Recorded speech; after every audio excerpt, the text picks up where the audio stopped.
కర్నూలు జిల్లా ఆలూరు నియోజకవర్గం అస్పరిలో సంజీవని కార్యక్రమానికి ముఖ్యమంత్రి చంద్రబాబు నాయుడు శ్రీకారం చుట్టారు.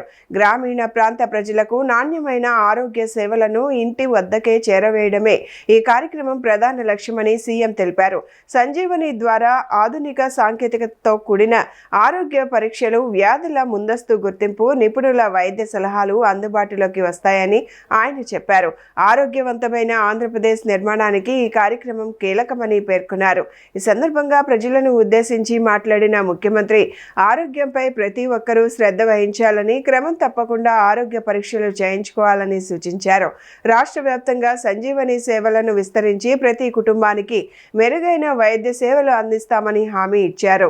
ఇంత మునుపు కూడా నేను ముఖ్యమంత్రిగా ఉండి అనేక కార్యక్రమాలు చేశాను, కానీ ఈసారి మాత్రం 4 కార్యక్రమాలు ప్రత్యేకంగా చేస్తున్నాను. మొదల తారీఖు వస్తే నాకు గుర్తొచ్చేది మా పేదవాళ్లే గుర్తొస్తారు. నేను ఒక్కడే గుర్తుపెట్టుకుంటే లాభం లేదు. రాష్ట్రంలో ఉండే ప్రభుత్వ యంత్రాంగాన్ని, ప్రజాప్రతినిధుల్ని మీ దగ్గరికి పంపించాలి. మీ కష్టాలు నేరుగా చూడాలి, మీకు సహాయం చేయాలి. అప్పుడే ఒక తృప్తి ఉంటుంది. అందుకే మొదల తారీఖున అందరూ కూడా మీ తలుపు తట్టి మీకు గుడ్ మార్నింగ్ చెప్పి మీ చేతుల్లో డబ్బులు పెట్టి మీకు దండం పెట్టి వస్తున్నారు. అవునా కాదా అని అడుగుతున్నా మిమ్మల్ని. ఆ నెలంతా మీరు ఆనందంగా ఉంటారు.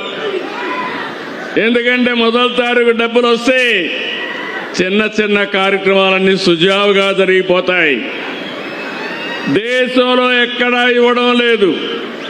4,000, 6,000, 10,000 అవసరాన్ని బట్టి మంచానికే పరిమితమైతే 15,000 ఇచ్చే ఏకైక మానవత్వం ఉన్న ప్రభుత్వం ఎన్డీఏ ప్రభుత్వం. ఏదో ఒక పింఛన్లు ఇస్తేనే సరిపోదు. ఈరోజు ప్రభుత్వాన్ని మీరు చూడండి. మొన్న జూన్లో అన్నదాత సుఖీభవ, ప్రతి రైతుకు 20,000 ఇస్తాన్నాం. ఇచ్చిన మాట నిలబెట్టుకున్న ప్రభుత్వం ఈ ప్రభుత్వం. అవునంటే గట్టిగా చెప్పండి అవునని. ఇంకొక పక్కన నిన్నే తల్లికి వందనం ఇచ్చాం.